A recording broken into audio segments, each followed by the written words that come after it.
E se eu te dissesse que as fadas não foram feitas para brilhar, mas para caçar? Esqueça a luz, a varinha de condão, a criatura dócil que realiza desejos. Isso é uma mentira. Uma história para dormir que nos fizeram engolir para esquecer a verdade. As fadas originais, as verdadeiras, não se importavam com seus sonhos. Elas exigiam seu respeito, seu medo e, em algumas noites, a sua alma. E você, tem certeza de que nunca cruzou o caminho de uma? Hoje, vamos apagar a luz dos contos de fadas. Vamos dar um mergulho fundo nas sombras do folclore para encontrar o que se esconde por trás das asas de borboleta.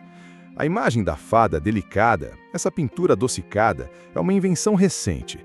Ganhou força na era vitoriana e foi carimbada no século XX pela Disney, que domesticou o terror e o transformou em personagem infantil. Mas antes, por milênios, a história era outra. As fadas, o povo bom, os Aes Sedai, não eram criaturas minúsculas. Eram descritas como seres de tamanho humano, com uma beleza de outro mundo e um poder que desafiava a compreensão. Não viviam em casas de cogumelo, mas em reinos ocultos, dimensões paralelas que sangravam para a nossa, acessíveis apenas através de portais em colinas antigas, círculos de pedra ou no silêncio do fundo de um lago. A própria palavra fada vem do latim fatum, destino, uma pista fatal sobre sua natureza. Elas não eram ajudantes, eram forças da natureza, tão belas, imprevisíveis e mortais quanto uma tempestade em alto mar. Em florestas onde o sol nunca toca o chão, antigas vozes ainda sussurram seus nomes, e essas vozes nos ensinam que desrespeitá-las era um erro que poucos cometiam duas vezes. No coração do folclore escocês, o povo das fadas se divide em duas cortes, a corte Cili e a corte Ancili. É aqui que o perigo se revela, pois mesmo as fadas tidas como boas, as Cili, eram uma armadilha. Cili pode ser traduzido como abençoado. Eram as fadas do verão e do dia, que podiam interagir de forma neutra ou até amigável, mas sua bondade era instável, regida por um código de honra que só elas compreendiam. Um presente de uma fada Cili vinha com um preço oculto nas entrelinhas. Elas podiam guiar um viajante perdido, mas se ele esquecesse de agradecer com a devida reverência, poderia ser amaldiçoado com uma vida de má sorte. Para elas, era uma brincadeira. Para uma família humana, era a ruína. Se a corte abençoada era assim, o que dizer da outra? A corte Ancili era a escuridão encarnada. Ancili significa profano, maligno. Eram as fadas do inverno, da noite, da caçada selvagem que rasgava os céus. Ao contrário das Cili, elas não precisavam de um motivo para ferir. O tormento era sua natureza. Monstros que espreitavam em estradas, espíritos que se deliciavam com o pânico humano. Não havia negociação. Encontrar um membro da corte Ancili era uma sentença de morte. Essa divisão não mostra o bem contra o mal. Mostra apenas que há diferentes abismos. Uma fada Cili poderia arruinar sua vida por um erro seu. Uma fada Ancili arruinaria sua vida por puro prazer. Mas as cortes não eram o único pesadelo. Algumas fadas queriam o que havia de mais puro e frágil nos humanos. O medo ancestral das fadas não era vago. Ele tomava forma em histórias de aviso, sussurradas de geração em geração para manter as pessoas na linha e vivas.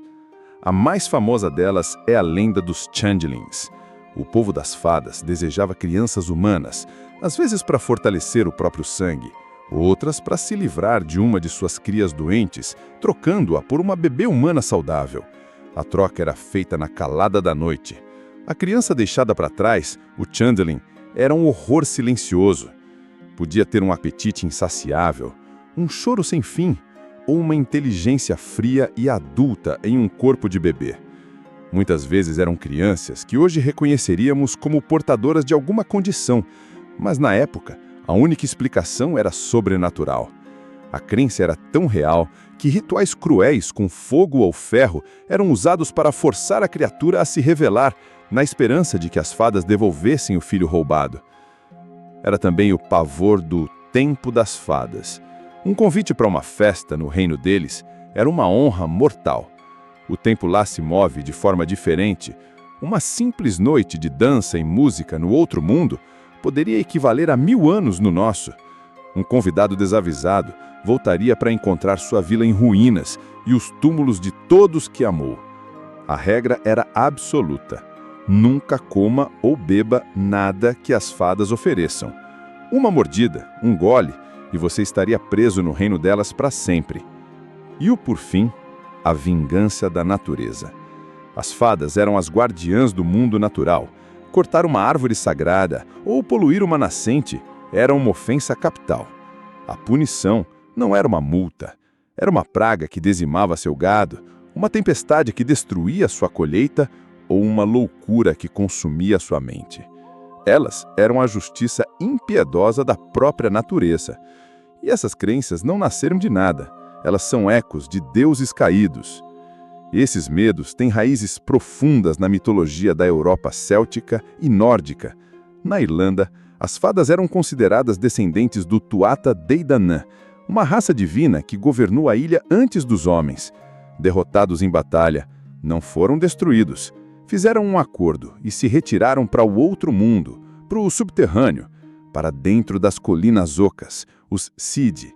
De lá, se tornaram os Aes Cid, o povo das colinas. Pense nisso. Deuses exilados, morando ao nosso lado. Imortais, poderosos e, compreensivelmente, amargurados. Na mitologia nórdica, encontramos os Alfar, elfos. Esquece os ajudantes do Papai Noel. Os elfos de luz, os Lioth Alfar, eram mais belos que o sol, mas os elfos da sombrios, os Dok Alfar, que viviam no subsolo, eram mais negros que o piche. Ambos eram entidades semidivinas, ligadas à fertilidade e à morte. Não é coincidência que a palavra alemã para nestanário é Albtraum, vinda da crença de que um elfo maligno sentava no peito da vítima durante o sono, trazendo terror e sufocamento. Essa crença sobrevive. Até hoje, na Islândia, o respeito pelo povo oculto, os Udufolk, é tanto que estradas são desviadas para não perturbar as rochas onde eles supostamente vivem. Isso não é folclore, é a prova do que o antigo medo ainda respira. E se o perigo é tão real, como sobreviver a ele?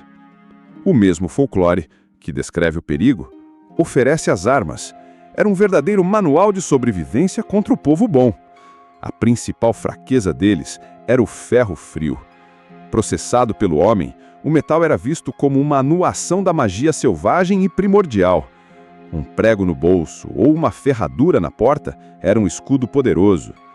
O sal criava barreiras que elas não podiam cruzar. O pão, símbolo do lar e do trabalho humano, era uma defesa. Virar as roupas do avesso era uma tática para confundi-las e evitar ser levado. Sinos de igreja, água corrente, certas árvores, tudo fazia parte de um arsenal de proteção. Havia fadas específicas cujo nome era um calafrio. Na Irlanda, a Banshee, cujo lamento gélido anunciava a chegada da morte numa família. Ela não matava, mas seu grito era a certeza da tragédia. Havia os Spriggans, guardiões de tesouros, fadas grotescas famosas por roubar crianças e deixar um changeling do berço. Não eram apenas superstições. Eram as regras para sobreviver num mundo onde a fronteira entre o nosso plano e o deles era fina demais. A imagem da fada foi domesticada. De divindades temíveis, donas do destino e da natureza, elas encolheram, tornando-se figuras inofensivas para crianças. Mas a luz dos contos de fadas se apagou. E as sombras se lembram da verdade. Longe de madrinhas, as fadas originais eram poder, imprevisibilidade e pavor. Eram forças da natureza que você jamais desejaria que notassem a sua presença. Elas não deixaram de existir. Elas só observam e esperam o nome certo ser sussurrado outra vez. Da próxima vez que você estiver em uma floresta silenciosa ou passar por uma colina antiga sob a luz da lua, de quem você vai se lembrar? Da Sininho ou dos olhos antigos, que podem estar te observando das sombras? Me conta aqui nos comentários qual dessas lendas te provocou mais arrepios. Se você gostou de desenterrar a verdade por trás dos mitos, deixe o seu like, se inscreva no canal e ative as notificações para não perder nossas próximas viagens ao lado oculto da história. Até a próxima!